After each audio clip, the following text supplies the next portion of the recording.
There you go. So hello, everyone. Welcome to this webinar entitled Ordinary Lives. And the first in the series is the first in the series of Ordinary Lives, called Building Blocks, organized by ENIL, the European Network on Independent Living, within our initiative, the European Coalition for Community Living. My name is Ines Bulic-Cojocariu, and I will be co-moderating this webinar with my colleague Nick Crosby. I will hand over to him shortly. And yeah, it's very nice to be here and to have so many people with us. Just before, Nick is going to talk a little bit, give us a little bit of a background to this webinar. Before that, just a couple of sort of the usual housekeeping things. So we are organizing this webinar in a meeting format because it's just a little bit more participatory. It means that we can bring you in, to the conversation. You can raise your hand to ask questions. We will have time for questions after each presentation, but in the meanwhile, if you do have a question or a comment, please post it in the chat and we will get to it when it's the time. If you do prefer to, say your question out loud, you can just raise your hand when it's time for questions. We have captioning in this webinar, which you should be able to use if you like. You can enable captions on your Zoom screen, or if you prefer, there is a link that you can post in your browser. You can copy paste into your browser. I have just put it into the chat box for everyone. So you can also do that. That way you can see captions on a separate screen. I would like to ask everybody who is not speaking to please mute themselves, just so we are not hearing any background noise. In terms of cameras, feel free to keep them on, and it would be nice if you are speaking, if you can please switch on your camera so we can see you. So this is, I think, all the housekeeping. We are recording this webinar, of course, so it remains a resource also for the future. And we will be posting some useful resources also in the chat box. I will now hand over to Nick, and he will tell us a little bit about how we got to doing this webinar. Nick, over to you. Thanks, Ines. Good to see so many folk, and noticing there's one or two very early risers on this call, as well as people in the the middle of Europe. So it's great to see everybody.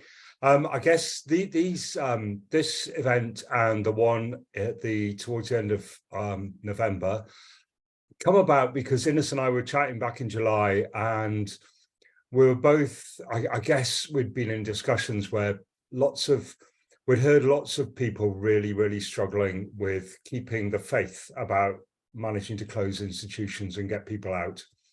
And we felt like it would be really good to share some examples of really useful pieces of work, which you're going to hear about today, and then some kind of images of hope, which come about today and on our next session.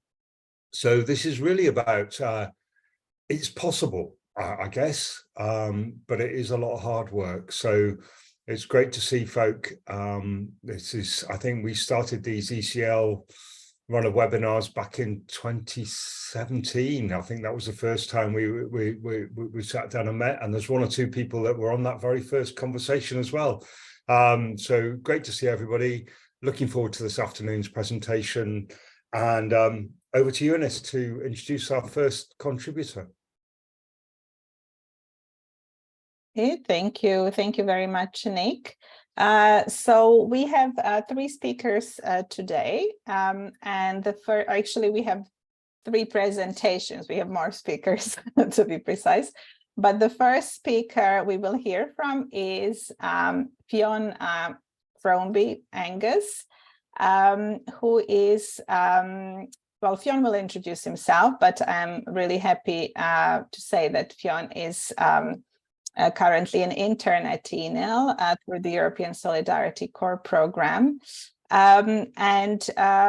have asked Fionn to share with us information about his work, which is about people with intellectual disabilities and their right to have a good life, to have fun, to stay up late. So Fionn will tell us a little bit more about this. And after Fionn's presentation is over, we might also want to ask Fionn some additional questions. So Fionn, over to you. Fionn will share his presentation, and I will just make sure you can see just Fionn. There we go. Okay, well, thank you, Inez and Nick, for having me on this call, this webinar.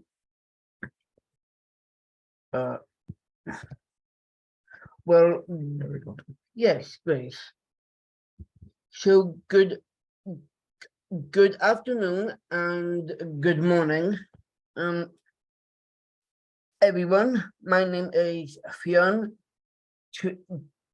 Today I am going to be speaking to you about the right to stay up late for people with disabilities, where the right comes from, why it is important, and how it must be respected. But first, a bit about me. I'm 27 years old. I'm from Galway, Ireland. I have been a disability rights advocate since I was 6 years old, when my parents and I took the Irish government to court. From guest lecturing in universities around the world to setting up my own social enterprise with my dad, Jonathan, called Jonathan Productions. We have 4 main pillars. They are arts, media, education, and politics. I spend my free time doing many things. I keep busy with playing traditional Irish music on my fiddle, birdwatching, and travel. For 10 years, I've worked on my happiness project, where I interview people asking what they love about their lives. In the middle is a picture of me with Cillian Murphy, just after I interviewed him. You can watch about 600 interviews on my YouTube channel, because I want to learn to make films. I watch a lot of them. My favorite genre is spooky movies, and my favorite movie at the moment is Jaws. To live this life, I I must be guaranteed the right to live independently. For people with disabilities, this comes from Article 19 UNCRPD, which you can see on this slide. I want to highlight Section B, which states that parties must ensure we are supported to be included in the community and prevented from being isolated or segregated from the community around us. Without this right, I could be forced to live in an institution. If I lived in an institution, I would be living according to someone else's schedule. I could not explore the world around me. Unfortunately, this is the reality for so many people in the world. Without the right to live independently, I would never have developed my personal interests. My freedom has developed my personality and my independence at the same time. And another barrier to my right to stay a place that I would like to mention is the bias people have against people with disabilities participating in cultural and social life. People think we need to be protected. People think I can't cope. Society holds low expectations of people with disabilities. I am not a child. I deserve the opportunity to make mistakes. How else am I supposed to grow up? I want every person with a disability to be supported in the right to stay a place and be a part of the community. I am a young disability rights activist, a European Solidarity Corps volunteer, and a social entrepreneur. I've traveled the world from the Amazon to Zanzibar. I have the social life that I love because I made it for myself.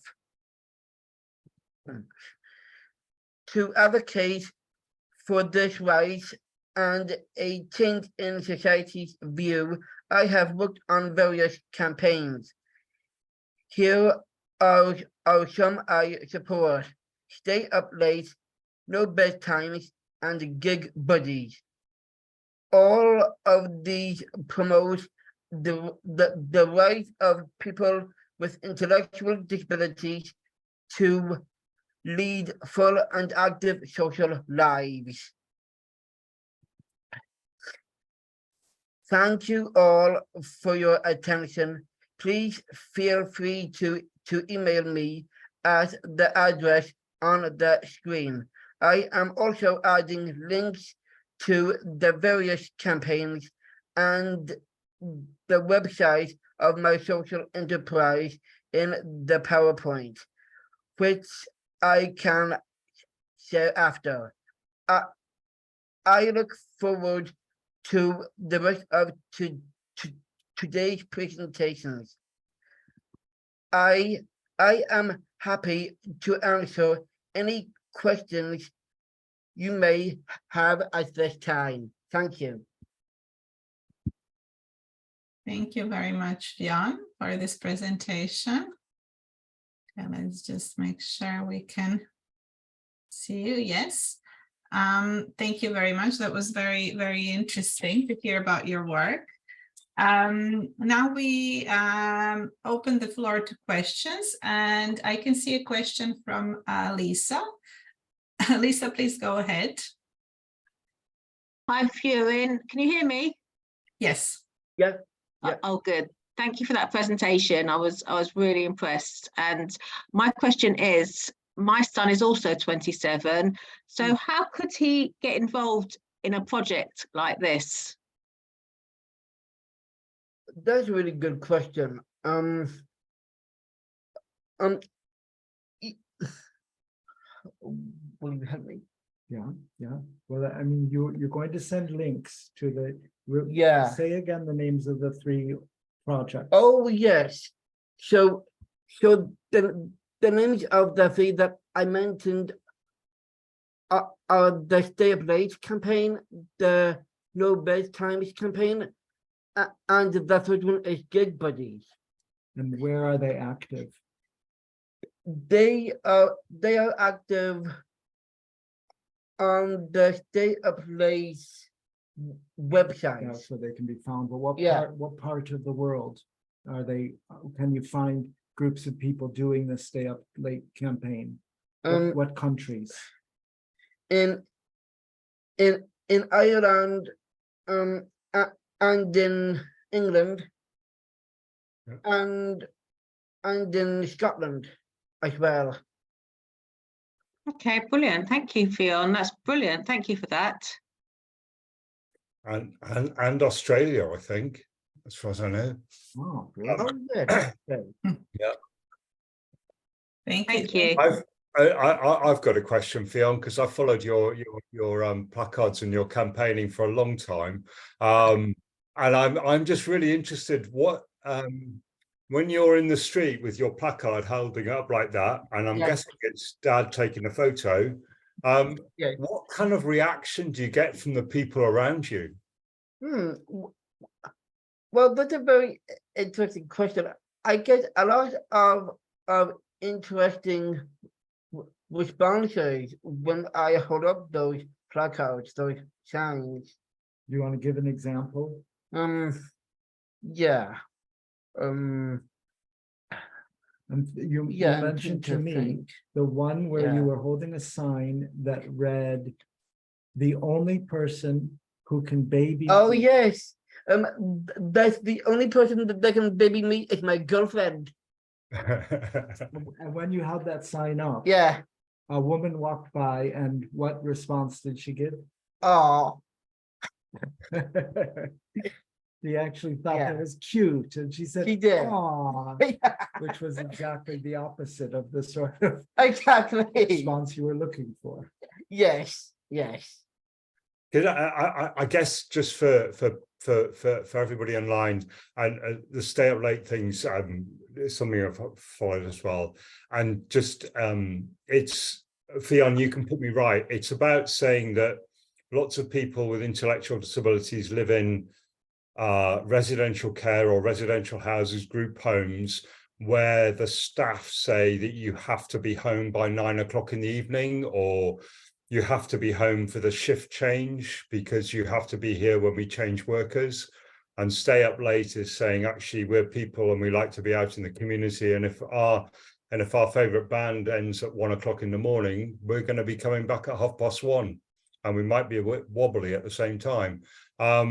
And that's the kind of thing about that stay up late. So it's challenging people who support people with intellectual disabilities to support people to have good lives and out and about. Is that's kind of right? Cesar, I'll come to you in a second. Absolutely. Yeah. What do you like to do? Some of those pictures were from you going off and doing what during the summertime? Going to music festivals. Those are not 9 to 5 sort of things, are they? Right. The No. music keeps pumping till It 4 does. or 5 o'clock in the morning. Yes. Yes. And you have a great time going to those. Oh, I do. Yeah. Yeah, but a lot of people, as you say, Nick, a lot of people Yeah. don't have that option. They're told, oh, well, I'm going home to my family. I'm your supporter. You know, you can't make a cup of tea past 10 o'clock at night because you live here, because we run your home. You know, Yeah. it's awful to you have Yeah. some friends who've experienced that. I have. Yeah. Mm. Yeah, and Gig Buddies is about partnering up people who like going to gigs with people with intellectual disabilities who want to go alongside them, isn't it? So it's volunteers. Cesar, you've had your hand up for a minute. Go for it. I think it was great to hear your chat or your talk to us.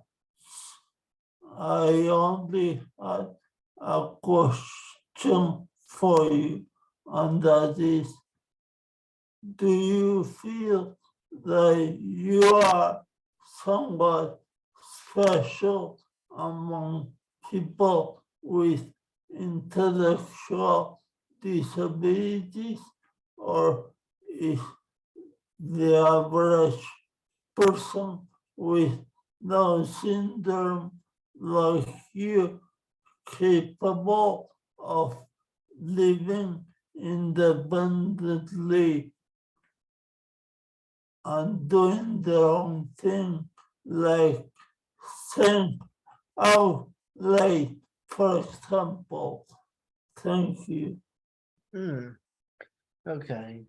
So do you think that you are unique among people with intellectual disability? Or do all people with Down syndrome have the capacity to go out at night and things like that? I think well, I am unique in that way, but I do think that everyone should have the right to fight for the right to poverty, as the Beastie Boys say. What about people who require more support to be able to go out and do things? Do they also have the right to go out? Yeah, they should do. Yeah, So you fight for the right for everyone to I be do, able yes. to yes. party. That's right, yeah, yes, to party. Rock on. Cool. Go for it. Any more questions? Can I just comment? Lord, I'm very happy to meet you. And sure, I will do your campaign even here in Slovenia because I like it very much. And I will also share you my funny videos. It's where I'm doing exercise and where I'm boxing. Okay. Wonderful. Thank you.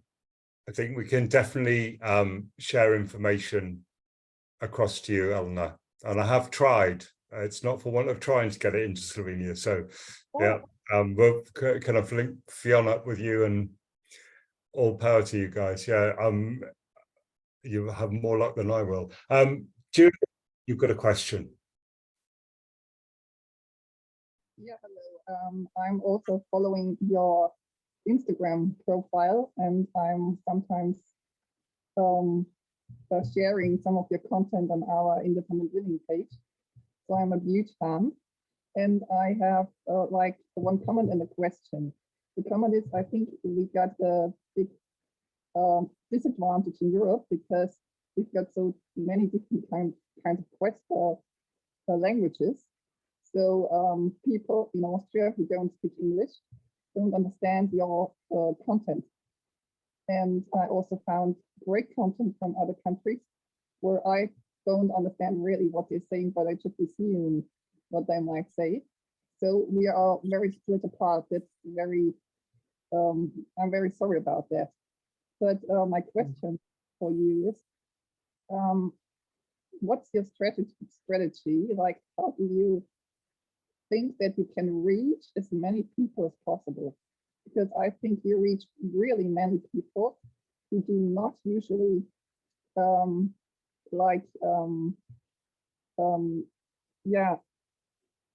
have the interest in this topic. Like you reach people who don't care about people with disabilities in general. How do you do that? Okay, thank you for the question. So what is your Sure. strategy for reaching lots of people? People who wouldn't necessarily be interested in disability rights, but they just get the message that you deliver. How do you do that? I put because I have a social enterprise with you. We promote it through our social media platforms, actually. And a lot of the things that we put on the platforms Yeah, are fun. Yeah.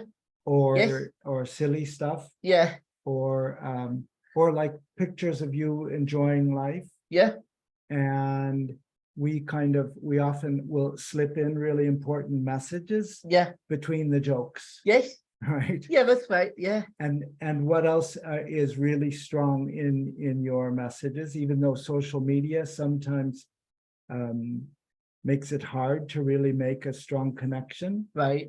but for you? For me, it's always love. Mhm. Yes, And that really comes through It does, in the yeah. work that you share. yes, it does, yeah. Thank you very much, Fionn. That was great, and you can see, I mean, you already have a fan club here, but I think, yeah, there are probably lots of people. As Julia said, the thing is, yeah, we are in different countries, we work with different languages, but I think there is a message also in what you do is kind of, yeah, putting, you know, not everything has to be super serious. I mean, these are serious issues, but if you use humor and kind of provocative messages, maybe they get people's attention, right? And they could be translated also into other languages by activists like you. But yeah, maybe also while you're at ENIL, we will try to create some content with Fionn, maybe so other people see what you're doing, and yeah, maybe they can, you know, they can be inspired by you and do similar things in their countries, which would be great. But thank you, Fionn, for sharing this. And yes, we are posting in the chat that we will share Fionn's presentation and everything else after the webinar. Maybe we will ask Fionn also for some links if they're not already included, but I think they were in your presentation, Fionn. So we will move on to our next speaker, and if anybody thinks of any other comment or message for Fionn, he's going to stay with us for the rest of the webinar, of course. But now let me find Kristin. Here is Kristin. Where is she? Sorry, I'm trying to find her in the list so I can spotlight her. Oh, there is Kristin. I found you. Replace pin. Oh, there's Kristin. You're now on the big screen, Kristin. Kristin Torska is our next speaker. Kristin is from Uloba, and we are very excited to have her here with us today to tell us a little bit about the work that Uloba is doing to pilot supported decision-making in Norway. Supported decision-making is a big topic. There are a lot of questions about supported decision-making, but not so many people and not so many countries actually providing supported decision-making. So we are really excited to hear from Kristin. And again, please, keep your questions for after Kristin's presentation, because we will have the time. So Kristin, over to you. Yeah, hi. Do you hear me? Yes, we can hear you well. Yes. Nice.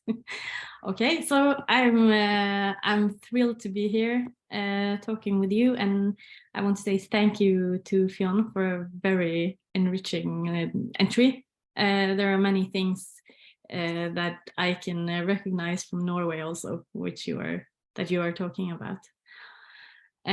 So, Kristin Torske, I am a political advisor at Uloba, Independent Living Norway, and I get to talk to you about our supported decision-making project. I'm not a native speaker of English, so I'm going to have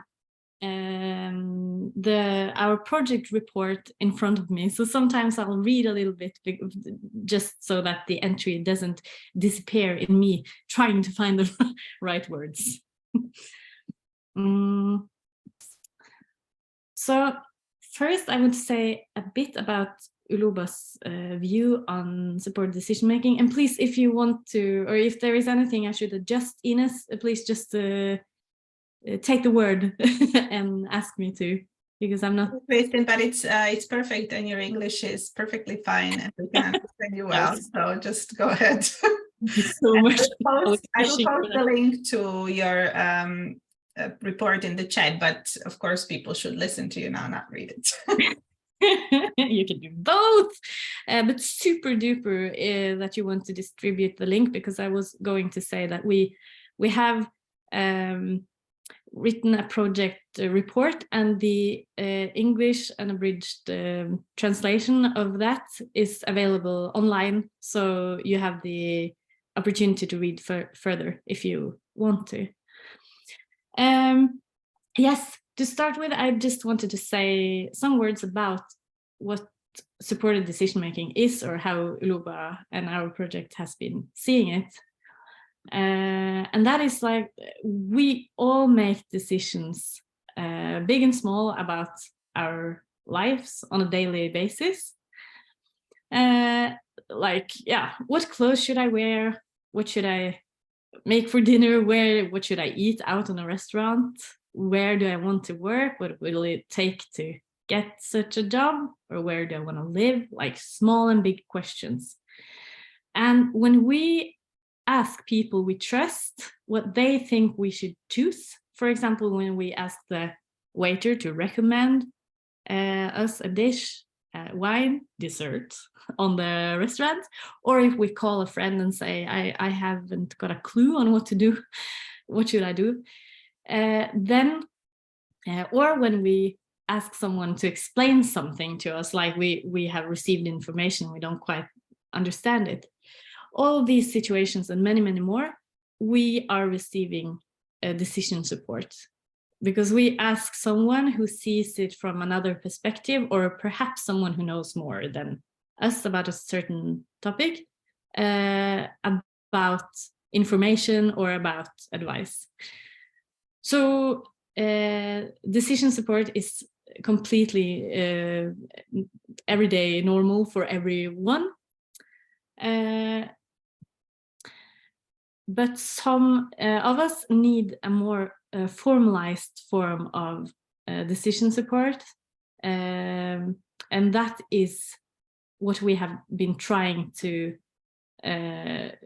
model, or we have been making a model, and we are still working on that, which is the project that I'm going to talk about. Being in control of your own life is a human right, and the UN Convention of the Rights of Persons with Disabilities, the CRPD, acknowledged that some of us may need a formalized form of decision support in order to achieve self-determination. In my country, Norway, however, we have no legislation, no system or models for supported decision-making yet. Both the UN and the Equality and Anti-Discrimination Ombud in Norway and human rights organizations, such as, for example, Uloba, are calling for Norway to introduce legislation and a system for supported decision-making. But so far, disabled people have had to do without. Norway continues to force disabled people into arrangement under the Guardianship Act, where the right to make decisions about their life is given to someone else.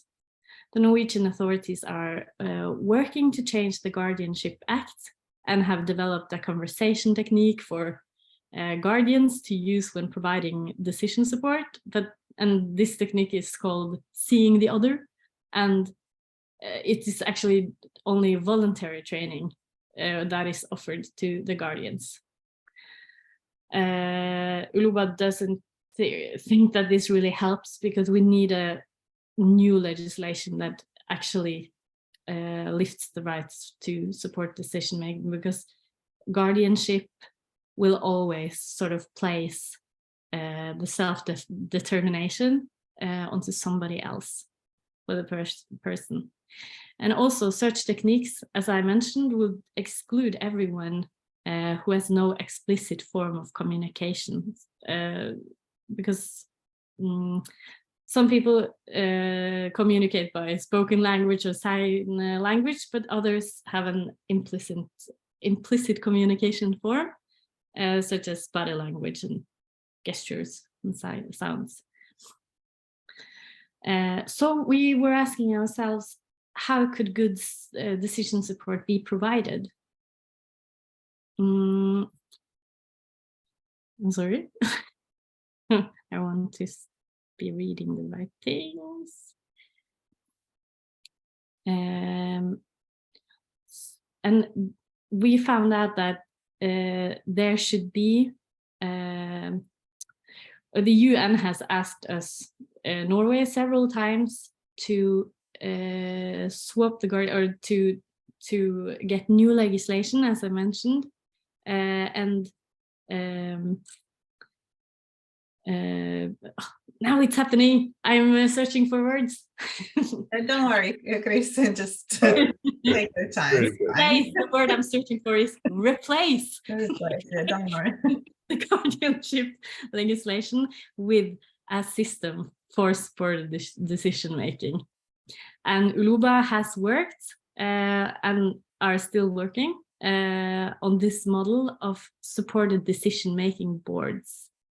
And it's important for us to emphasize that this must be one of several possibilities to get supported decision, or to get decision support for those who need or want it, because everyone is different. So for many, supported decision making board will work. For others, other things will work better. But more about our model. In 2016, Uluba started a pilot project inspired by the microboard model, by the way, developed by the organization Hvile Canada in British Columbia.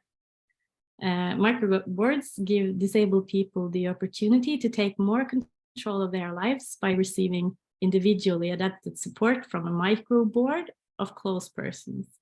And there are no more than 1,100 microboards in British Columbia. So it obviously works for many there. So we wanted to try out the model in Norway and see what fitted good into the Norwegian system and what we should perhaps do differently. What originally triggered Uluba's interest was the question of whether a microboard could ensure co-leadership for the PA arrangement for disabled persons who need support in the work leader role. The PA scheme in Norway entails a potential source of vulnerability for this group, because it is often the parents who take on the role of a co-leader, and some people have no close persons who can take on the role when their parents grow old. And they may lose the opportunity to use the PA scheme for this reason, and then are, for example, forced to live in institutions. So that was the starting point. But then Toril Heggelund, who was an important advocate for the independent living ideology and the human rights of disabled people in Norway, she was the one who made the transition from pilot project to a full-scale project she made it take an important turn from focusing on self-determination in a PA perspective to a self-determination in a human rights perspective. So that was a very important new track for the project. She became seriously ill, sadly, in spring 2019. But only weeks before her death, she shared her greatest wish for the project, and this has been an important guiding principle in our work. And she said, "Please make no compromise when it comes to leave no one behind. Do not fail in solidarity where others fail and discriminate based on assumed or actual cognitive or psychosocial or whatever functional impairment." Yeah. So how to there? Yeah. So I'll talk a bit on, I could talk about this like for hours, but we don't have very much time. So I want to say a bit about the actual project. So we have decided to call our system the Supported Decision-Making Board, but often we simply call it the board. And we have had the 10 participants in our project who all have a disability and who all want to test out how it is to establish and to have your own board. So, and each participant has been the board owner of their board, and they have chosen people that they know well and trust to be on the board with them.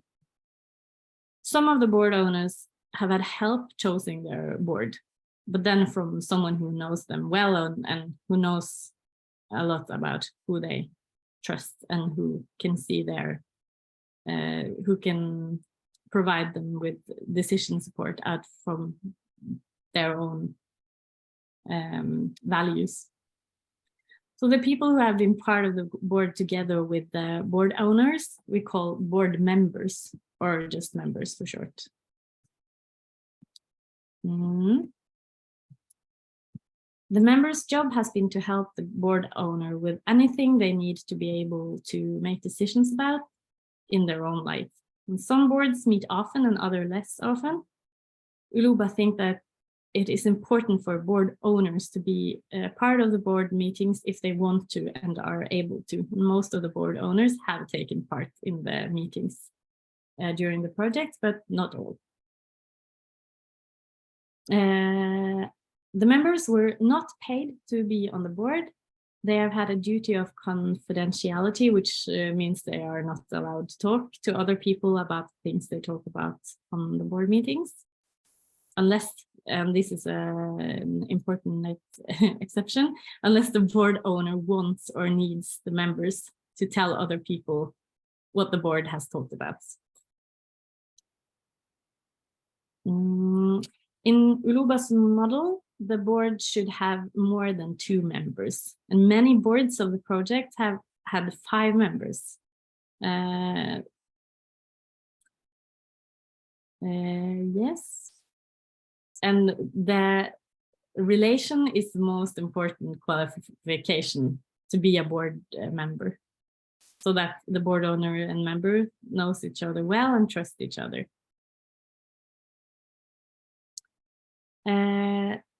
And a bit about what we have learned from this project. We have learned a lot about important things to think about when helping someone to set up a supported decision-making board. And we have also learned a lot about what we need to teach the board members to make sure that they do a good job. We have seen that there are some barriers. A lot of things make it difficult for disabled people in Norway to make decisions about their life.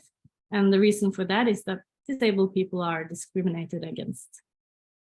And a board cannot solve all of these problems, but we have seen that the board owners get more control over their life when they have a board. And they are also able to do more of the things they want and need when they have a board.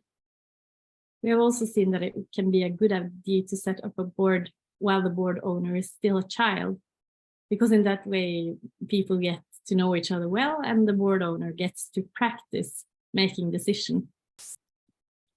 The board's meeting provide a good practice in making your own decisions, because of course, if you aren't used to making decisions for yourself, it can be difficult to start the day you turn 18. And we have seen that the board owners and members spend more time together and get to know each other better when they are on the board. Some boards have found that others show more respect for the board owners' wishes when they tell them about the boards. But other boards have found that other people do not take the board seriously, because there is no law yet that says that the people have to listen to the board. So there are pretty wide range of experiences about how the board is working sort of outside or in society. And all of the boards that took part in Uloba's project have said that they want to continue the boards after the project is over. So now the project is over. It was finished in June this year, and Uloba continues to work on the model together with the project owners or the project participants and their boards. And we continue to work together with other organizations to lobby for a new legislation about supported, or that everybody who needs and wants it should have the right to decision support. I think maybe that's a start. That's great, Kirsten. Ines has posted a link to your report in the chat, and I posted a link to Vela Canada as well, their page on microboards. So there's some information in the chat if people are interested. Have we got any questions from anybody? I can't see everybody's face on one page, so I'll just check the other page and see if there's any hands up. Yes, Eric. Hi, good afternoon. Can you hear me? Yeah. Hi, I apologize for not being able to turn on my camera. I have a technical issue that doesn't work. Firstly, introduce myself a bit. I'm from Malta, and we have a very similar system to what Kristen was describing of guardianship here in Malta as well. And I do think that sometimes the system has several flaws which end up not having certain guardians who might not have the interests of our clients in mind. And we think that we need to work towards an alternative. And this of boards is something I find very interesting. And I wanted to know from this Luba study, I don't know if I'm pronouncing that right, but oh well. Do these boards involve any professionals? So let's say psychiatrists or psychologists, are they involved in these boards, or are they exclusively family systems from what you know? That's a good question. Well, as I mentioned, the qualification to be on a board is the relation to the board owner, and that you are chosen by the board owner. Okay. So if you are by any chance a psychiatrist or occupational therapist or whatever, and you are chosen to be in the board, of course you can use your work experience, but we haven't sort of there hasn't been persons in the board deliberately with such professions, but we have had a reference group. Is that the correct word? Yeah, I think so. Yeah, with different people who know much about self-determination, human rights, communication, who have given us important feedback. And much of that is also referred to in the report. So also just to add something else to this. So usually I'm using the word client to describe the person with with a disability. Do they choose? They choose who is a member of their board if they are, obviously have the capacity to do so. That they get to choose who is a member of their board. Correct? Absolutely, yeah. Yeah, that's very good. Yeah. So I mean, in that sense, because a lot of in our context, we have a lot of clients who have social workers and who have been following them for several years. So if it were to be applied in our context, I'd imagine that those people should be involved. Thank you very much. Thank you. Asya? Yes, that's me. But I don't know if I was first or there was someone else. No. I'm sorry. I'm from Italy, and as far as I know, there is no supported decision making here. And my question, I don't know, maybe it's a bit controversial, but I found myself like advocating for like independent living, saying that it's for everybody, that everybody needs different support, including support with decision making. And the parent of a person with of a child with cognitive disability just pointed at me and said, independent living is for her, not for my daughter. So my question is like, apart from the idea that of course everybody wants to live independently with the right support, how do you get parents on board when they can, and I don't want to delegitimize, but they can be like actively against independent living for their children if they're convinced that it's not for them. Thank you. I'm sorry if that was confusing. It's that's a massive question. I'm glad Kirsten has to answer it. But yes, I think there's a much bigger discussion there, Asya, but maybe from the point of view of decision making, Kirsten. Yeah. Yes, that's a huge and very important question. And I think that's exactly what my colleague Toril meant when she said leave no one behind, because there are many people also here who have said, yeah, well, independent living is for you and you and you, but not my child or not those people who need support. But I think that the best thing we could sort of do is to try to show the alternative. So now, for example, we have in our project, we have handpicked people who are very politically, how do you say it, awake, or like they are very, we haven't had that problem among our participants because they are very interested in this. But we realized that later on we will, if we get to be providers or like facilitators for these boards, we will probably meet a lot of those thoughts that you are pointing out.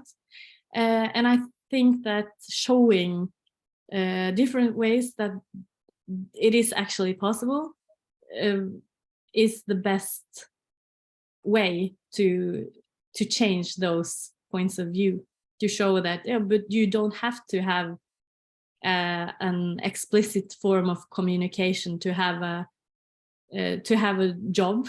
You don't have to, you can live the same life or the life on your premises like you want to live it. If you only get the support that you want, you can be a human rights activist who doesn't speak with words, for example. There are examples on that, and to show people that, I think that is a start. I don't know if that was a. No, I think Spot on, Kirsten. We've got a queue of questions because otherwise I'd be tempted to go and ask Fionn for his views about independent living for some people and not for others. But I'll go to you, Cesar, at the moment. Go for it. First, thank you very much, Christine. Thank you. I have a very short question for you. Have you ever felt led by any members of the board on making a determined answer or decision, right? Or do you feel that you can make them by or freely, that you can make decisions freely? Will you repeat the last part of the question? Do you feel that you have been led to make a decision, or rather, do you think that you can make them freely? I think it's about, go for it, Kirsten. Did you hear? Yeah. No, can you help me out? It's about Yeah. making decisions freely or making decisions, having decisions made for you. Am I right, Okay. Cesar? Right. And I suppose that it goes to film also. Are you, is it, thanks a lot for the question. And is it somewhat about if the board is actually a decision support board, or if it's a board that sort of replaces the guardianship role and just makes decisions on Yes. behalf of the person? The word, does it reflect you, or do you actually make the decision? That was the word I was looking for. Thank you. Yeah, well, if I understand you right, you're asking about if the person in question, like the board owner, is truly actually making the decisions. Right. Yes. So because that's also a very important question, that because the last thing that we want is the board to become a new sort of guardianship thing, which talks over the head of the person or who makes the decisions on behalf of them. So we are really working on making people conscious, like the board members, very conscious about that. And of course, sometimes it is hard to, or for some people, it is hard to, like some questions aren't that easy to, and that relevant for the person, or they are very relevant for the person, but it's hard for the board owner to actually, for example, express or to take, my English is failing yet again, but to express what he or she would want. And then it's also very, very important for us that the board members knows the board, they know the board owner, and they can give the best interpretation about the board owner's will, or what they would have wanted if they could answer like the question. Cool. Does that make sense? Yeah, that's good. Good, Kirsten. Keeping an eye on the time. Got two more questions. One from Julia. Go for it, Julia. So some similar developments from here in Austria. I'm under the impression that these kinds of supported decision-making systems always are dependent on the goodwill of the official legal guardians. So like I've experienced that here at our independent living center, we had a group that I was allowed to participate in because the parent, who was the legal guardian, was pushing for it. Like if the legal guardians are pushing for it, or allow it or support their people, then it's happening. But if the parents are like in this old school attitude, like it's not for mine don't can do it, then it's a problem, because even if you would make it mandatory, in the end, the decision is made by a person who thinks that the person they are doing it for doesn't know what they like and what they want. I mean, I know there are people where you really have to know them very well, and it's a bit of a guessing game to find out what they want, because they really can't tell you, even not with yes or no answers and everything. But if you know the people really well, and there's a group of people who really want to do to make a system around them that represents their life and their dreams, then it's possible. But it's also always dependent on the goodwill of the very close surrounding of the people. And that's what I see here in Austria. That it's a good idea even to make it mandatory. But if the people who are then like legally forced to do it have the wrong attitude, it all goes to shit. How would you see this in Norway and in other European countries? Thank you. Thank you so much. The sound became very muffled, so I really hope that I have gotten you right. But it's a very good question, what to do when, because I think it's a universal problem that you are dependent on the people close to you actually seeing this perspective and lifting it. And again, I think it applies to like spread the information and to try to change both people's way of seeing it. So in Norway, we really need to take this paradigm shift when it comes to the way of seeing disabled people. And if more people take that, then it will be more people who realize that, okay, I should advocate for this for my close person. And also to make an actual system so that you aren't that dependent on your closest persons to get it started somewhat. So if you could yourself find information, or if your school knew about it, or if the municipality knew about it, or like, yeah, does it make sense that the boards or that the decision support system was widely known and was sort of not something that you had to fight to get?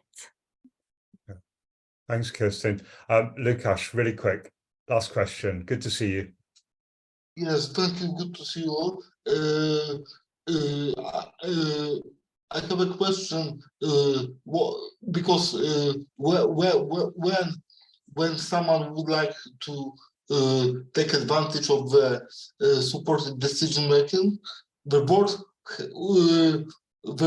board should also access to some knowledge, like for example about the budget of a person, about the health stage, about the intimate things.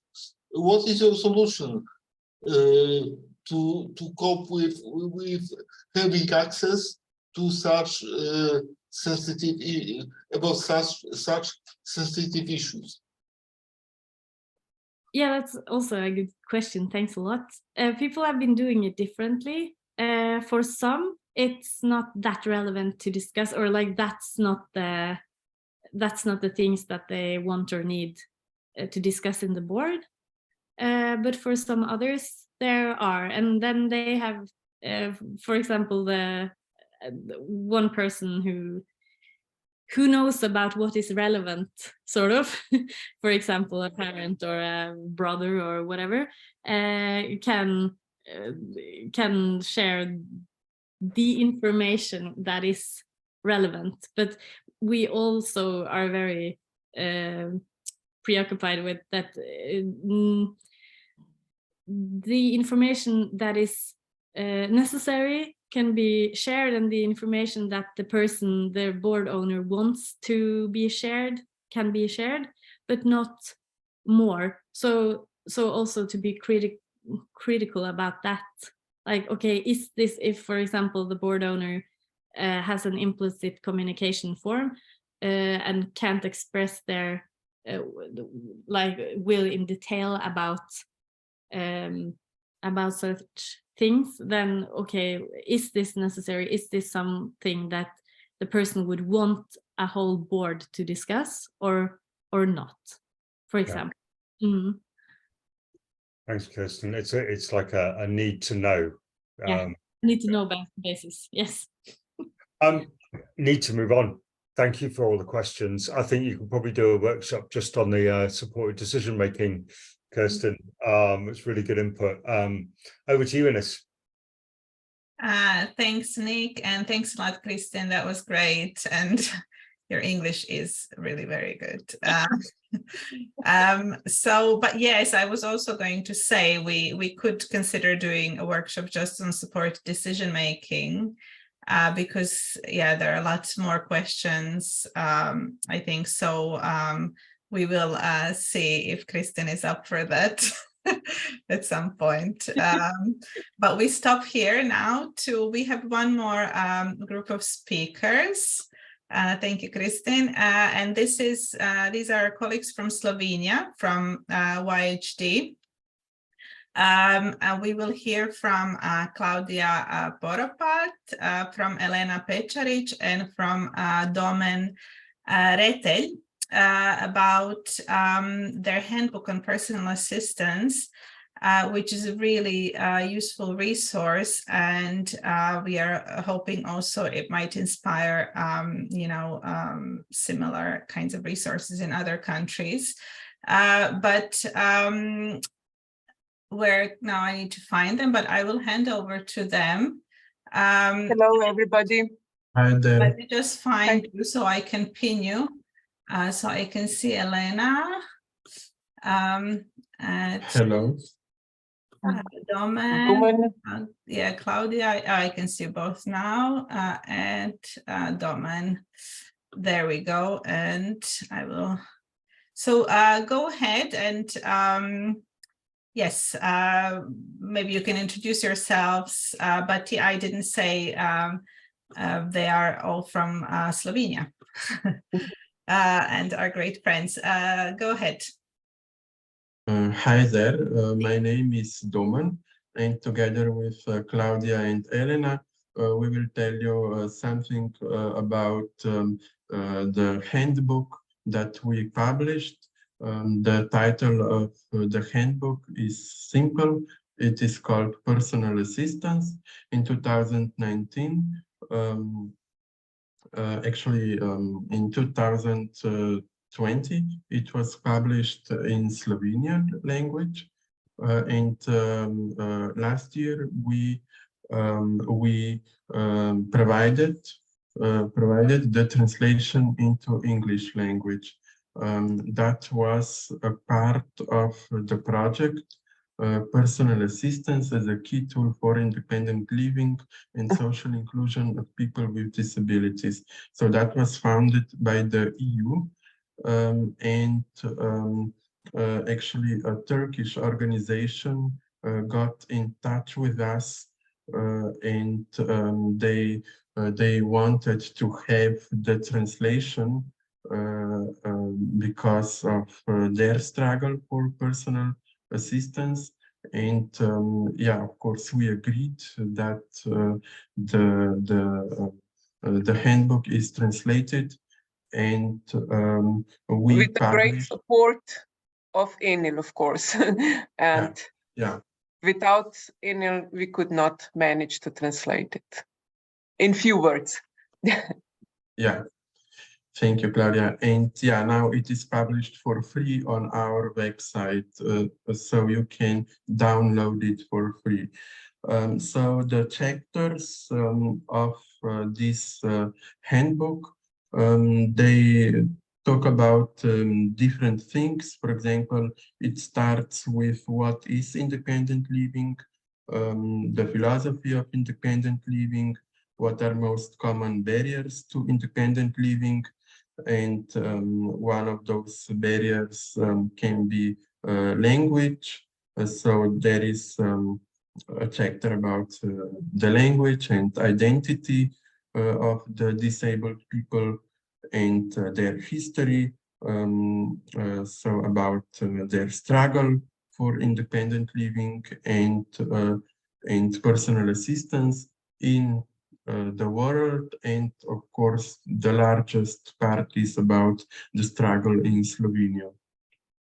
And then it goes on with how to make an interview with what is personal assistance, what is not personal assistance, what are other services, and how to make an interview with candidates for personal assistance, how to present yourself as a user, how to set boundaries, how to give constructive criticism, how to communicate about the schedule, and how to assess the trial period, what are some tips if user lives with a family, what are some typical relationships that can arise between users and their personal assistant. So one type of relationship is, for example, patronizing relationship. The other one is professional relationship. Sometimes they become friends, and yeah, we advocate for professional relationship. And then the handbook goes on with what is professional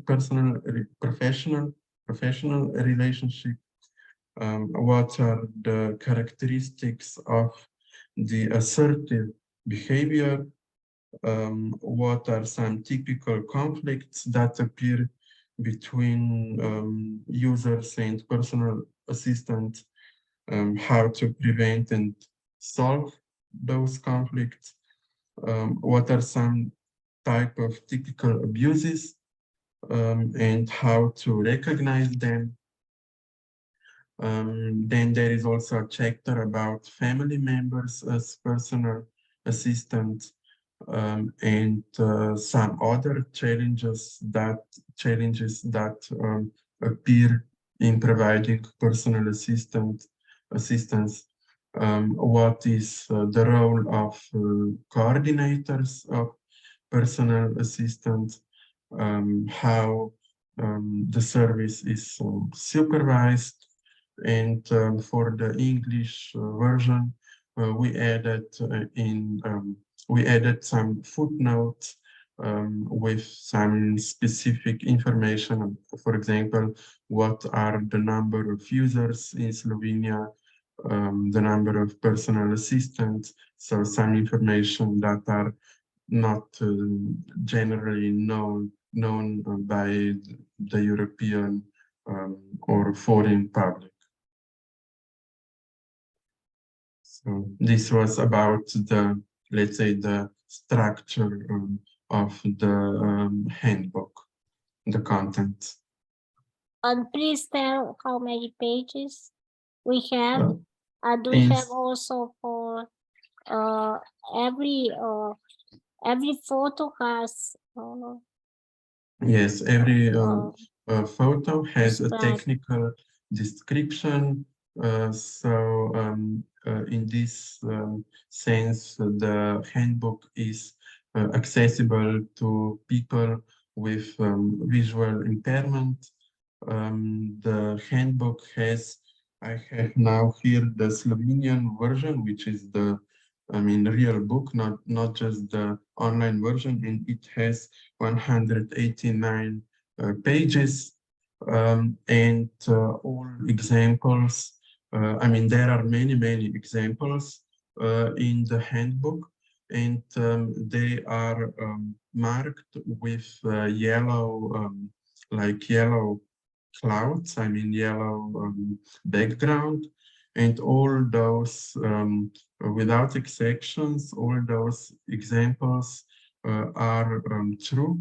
They happened in 25 or something years of our experience with personal assistant. Some of them may sound absurd, but they were all true. Yeah, there are also some parts with light blue background. Those parts in the handbook are some kind of summaries, the important summaries, so the important summaries. And in the English version of the handbook, there is also a foreword from Adolf Ratzka, and another foreword from John Evans. Yeah, because they were our needs when we were still young, yes, Claudia. Adam Sandevas was also in Slovenia many years ago, and they help us to protest, to promote our view of independent living. And yeah, we are very grateful for that. So we think that it should be their word in our handbook. So like Doma said, we collect 24 years of practices, what all can happen from different perspectives, of course, because we had a lot of different users with different types of disability. We never how to say, it was not matter with type of diagnosis a person have, because we thought that everyone we have the rights for independent living. But yeah, there were a lot of different also experience, and I think this is very useful also for the others in all the European countries, because with this handbook, with this promotion, we want to spread our view. Of course, we don't have in Slovenia the law that we don't have personal budget. I think this is important to say, because at the beginning we thought maybe in our country this won't function so good, because maybe from our past of our culture, or doesn't, I don't know, and we make another system.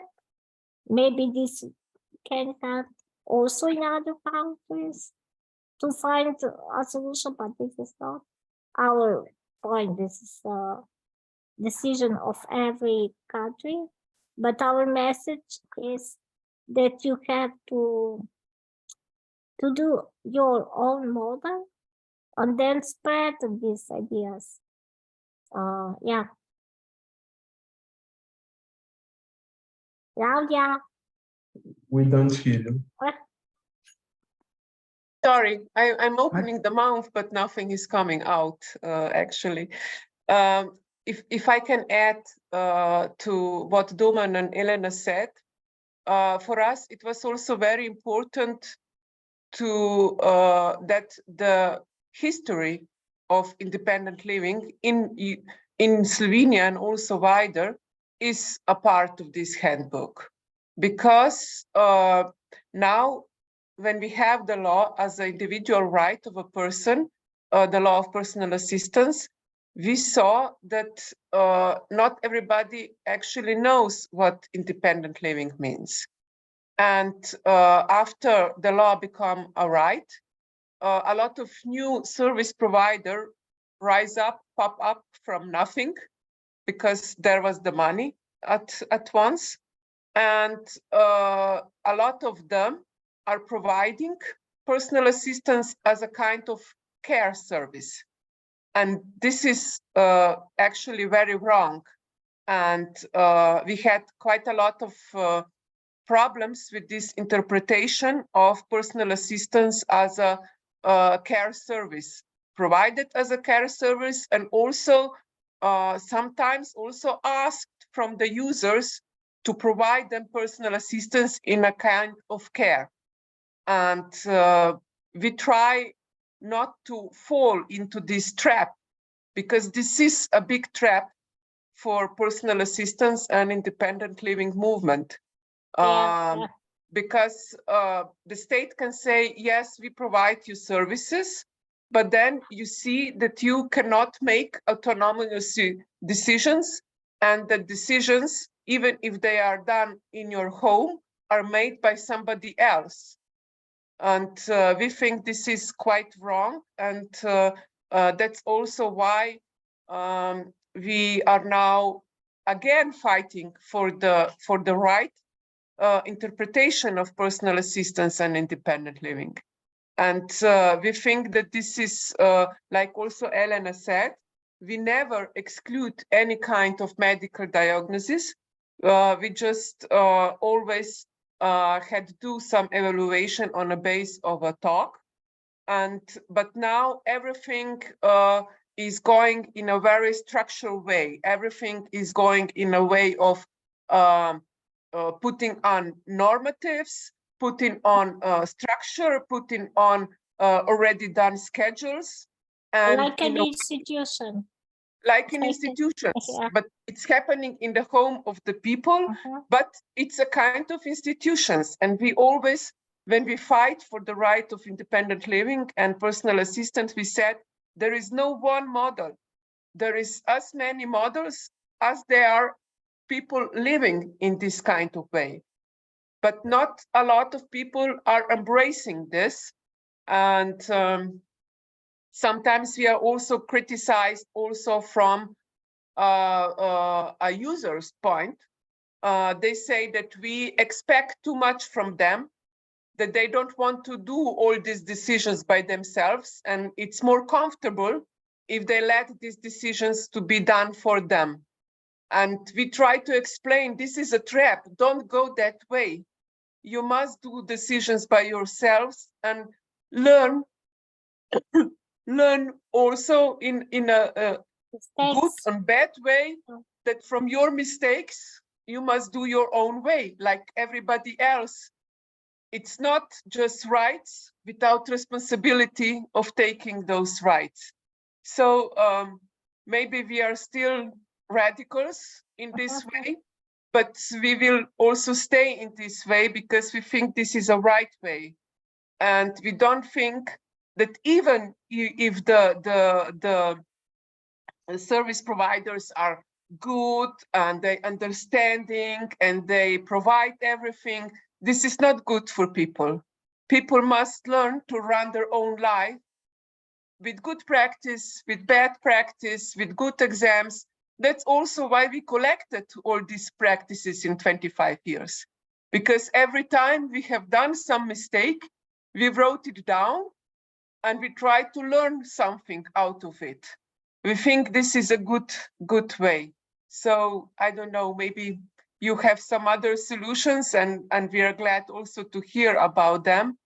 And we have a lot of work still in front of us, even if we thought that when we will have the law, our work will finish, but it's not like this. Right, Thank even you. right now, even right now, we are changing a little bit our law. So we already present our critical view. Please ask whatever you want to ask. Thank you. Thank you again also to invite us, Ines and Nick, to be a part of this webinars. It's always the case, isn't it? A law just means the beginning of more work. It doesn't mean the end of all the work that went into the law passed. Yeah. Any questions from anybody? Thoroughly recommend getting hold of the handbook. Adam, go for it. Hello, guys. It's absolutely great to hear you. I would say that we are now working again on a Polish law on personal assistance. We have a change of government now, and we have been asked to draft a new law on that.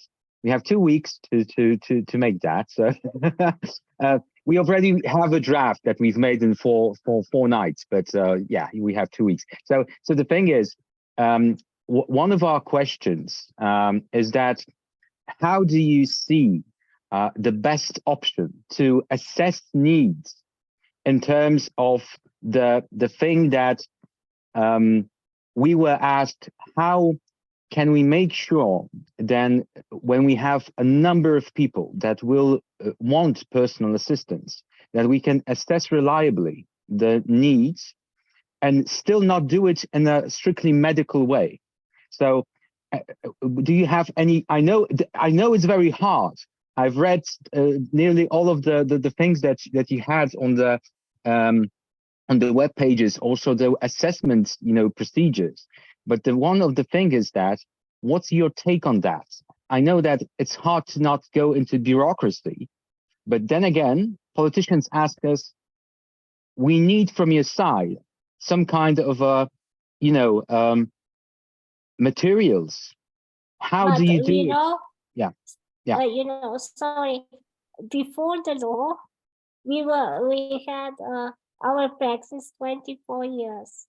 So we didn't ask any user when he or she come to us. We never ask it what medical documentation or paper or nothing. We just talk with the person. We had just an interview, and the person said he present us how his life is during the day. When he wake up, how he wash, he can go to the toilet, he need help on the toilet or maybe not, how the day goes on. Yeah, all the day. On a day routine, person by person. Yeah. It's different. Yeah. So it's I would with the same. For example, if someone came to us with a tetraplegia, tetraplegic, one is like this, one is able to do other things alone. It's very different. It's not good. Yeah. It's never good to go into medical in the medical way. When you have the medical way, then very quickly you have the standards. And when you have the standards, you very quickly have the normatives. That means that on what's written on the line will say what the person needs, instead that you let the person to talk about their needs.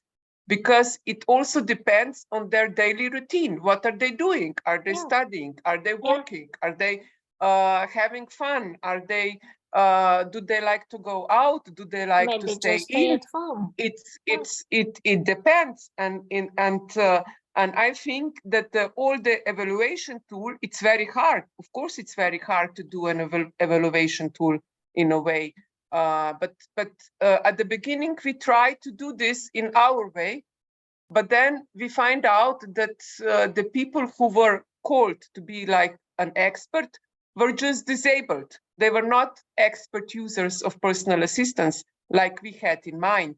They were just disabled, and then they thought this is enough to be an expert. It's not enough.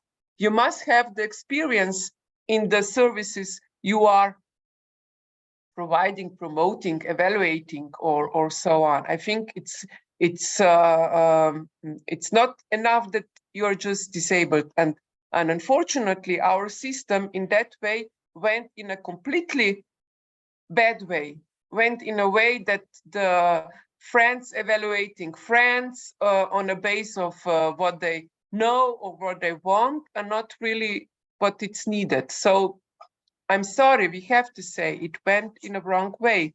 And but now the state is trying to make it better, but they are making it worse. They are going in a medical way. The only answer of them is always the medical way. So this is a big problem. Thanks, Claudia. Just need to highlight that we've lost the captioning if people are relying on that, because that was booked till 3:30. Sorry, I had to check the clock because it's 2:30 in this where I'm sitting, and I don't know what time it is where you are, Tim and Bridget. It just so we haven't lost it yet, but we have it booked until now. So if people are okay to continue, we can, but maybe without captioning for another 5 to 10 minutes. But Julia, just to say thank you so much for captioning, and you are under no obligation to continue as we have booked you until now. So we can go on if okay with people for a little bit. Cesar, go for it. I first wanted to thank the 3 speakers from Slovenia who have been great to, I think, all of us, but particularly me. And now the short question is addressed to any of you 3. Yes. And it is, if besides personal assistance, are you offered in the new law another range of services for your independent living to be achieved? Thank you. Thanks, Cesar. Thank you. If I understand correctly, you are asking if there are any other services in a way in independent living, supporting independent living. Right. Well, yeah, the state does not provide any other services. So this is quite also a big problem in Slovenia, because now everything what somebody, even institutions, thinks that people need is personal assistance, and this is just not true and cannot be true. But in our organization, we provide peer support for people who want to have it, and we provide with this like trainings where people can get some competence they thought they need for running out their own personal assistance. But not all the service providers are like us. So yeah, maybe this is the answer. Thanks, Claudia. Julia? I'm listening very interested because I'm also working for an independent living center and service provider for 15 years now. And I make the same experiences like you do, that it takes much more than just being disabled and being and a personal assistant use it oneself to make a good assessment. But to Adam, there are good checklists around that are good orientations, and I recommend that you make a plan for your ideas, independent living ideas, what's good and what's right, and then be prepared that politics will make a plan that's not covering all of that, and that you have to improvise, because I see that everywhere, that the ideal that we have to improvise and do our best to do the checks that we make, how much hours a person needs. We have to be creative around the official rules to get a system established for each individual around the official rules. At least that's my experience. And even if I'm in a country where we have a good situation, we are far from the ideals of the independent living movement and the Convention of the Rights of People with Disabilities. So it's a constant struggle, and I think we need to make think tank hubs with experience, like the guys from Slovenia who gathered so much knowledge around, because that's a pressure, a real treasure to have so much experience, and that your clients in the future will be able to profit from that. Thanks, Julia. You Thank mentioned you mentioned from checklists and everything. If people wanted to get hold of those kind of things, if they email Ines and Ines will have your contact. Yeah, of course. Yeah, Of You course. said, Alright. yeah, of course.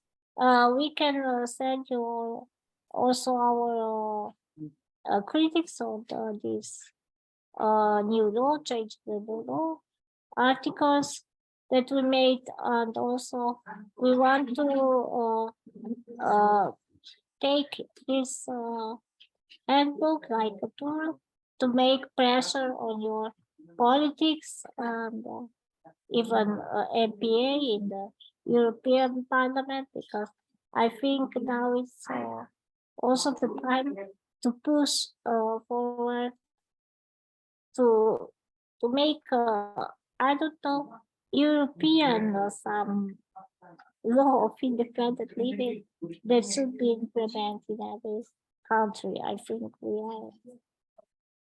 Thanks. are enough Yeah. strong now. Adam, Yeah. one last thought. Yeah, just one. Thank you very much.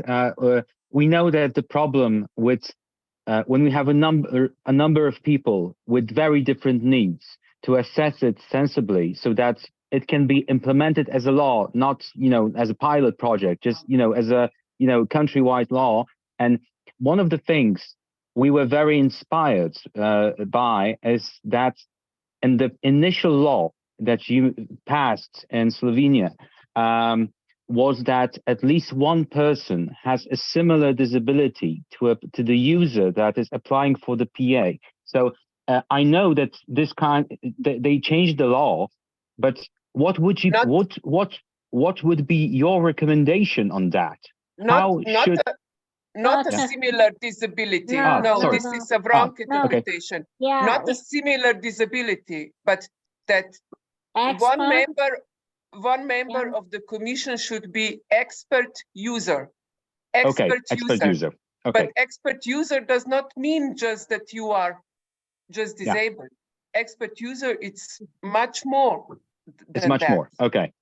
Okay. Yeah. So what would be your recommendation, given the fact that most countries, also Poland, doesn't have, we don't have the army of people with the, like now with the experience of being users for a number of years. We're starting only that, but still, we really want to make the government do a system where we have, also people who know enough to be able to help with the assessment, so that we don't have, only people that are professionals, only those. that we also have people with disabilities. So do you have maybe Yes, some who are kind of experts. recommendation? Yeah. Make Yeah, them you have experts. You have Lucas. make them experts, but You have Lucas. Ah, yeah, you can you must pool all the strength into educating your own Yeah. experts, because only with your own experts your way will be recognized as the right way. Otherwise, there will always be medical profession experts, physiotherapy experts, and so on experts Psychological, people other who sort of- think that they know better than the users what they need. So it's a long way, unfortunately, but it's also not a solution to get for tomorrow or in 2 weeks. But you will have to learn from your own mistakes like we have. So this is the only way, I guess. Maybe smaller mistakes, but still every country has to learn from its own way what it goes okay and what it doesn't. I think Yeah, so. at the beginning, we were very naive and enthusiastic, and now we see that not. Now we are in our minority, good intention. Adam. Yeah. Now we are in minority.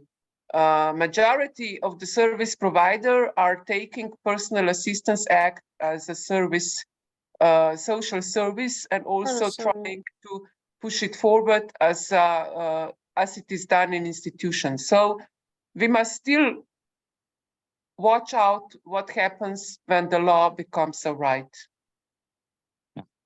I think Thanks so much.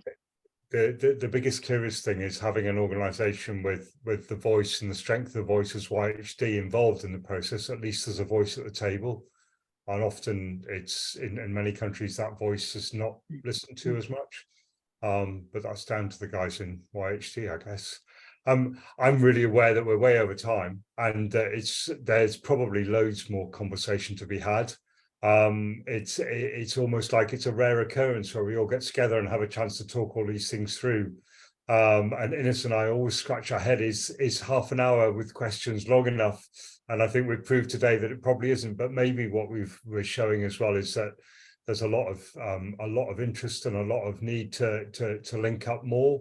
And I think we'll reflect on that actually, because there's 2 or 3 discussions here that everybody wants to know. People want to know about gig buddies. People want to know about supported decision making. People want a lot more conversation about personal assistance. I'm going to round up. I'd just like to thank everybody who's given their time to speak and share today, and to Fionn, to Kirsten, to Eleanor, Domen, and Claudia. Thank you to everyone who's come along. Please don't miss the next one. In a couple of weeks, you'll find the information that will come through with the registration. I'm going to be a bit cheeky. I'm going to share a call, an urgent action call, which Eleanor and Claudia and Domen will be aware of, about a petition that's gone live in Slovenia, but they're asking for people to share it. If anybody wants to join a petition against the violence that people are been subjected to in psychiatric hospitals in Slovenia, then there's going to be a link in the chat box now. I thought I'd just take that cheekily to get that in, because thank you. Yeah, it's not just about sharing good practice. There's still horrendous situations that people are exposed to, and that's why we want to keep these meetings going. Any final words from you, Ines? No, I think you've said it all, Nick. Thanks to everyone. And yeah, it's been really interesting to follow. I think, for me, it was just, it's clearly that kind of wide, broad awareness about what independent living is key to all of this, to personal assistance working well, to supported decision-making working well. And then Fionn showed us one way of how to get that awareness raised. So I think the presentations worked really nicely together. And yeah, we will just to add, we will share the recording and the resources with everyone. So you can rewatch the webinar once more if you like. And thanks. Yeah, nice to see everyone again, as always. And we'll keep in touch and see you in approximately a month at the next one. Bye. Bye. Have a good weekend, you. everyone. Great to see you. Thank you. Bye-bye.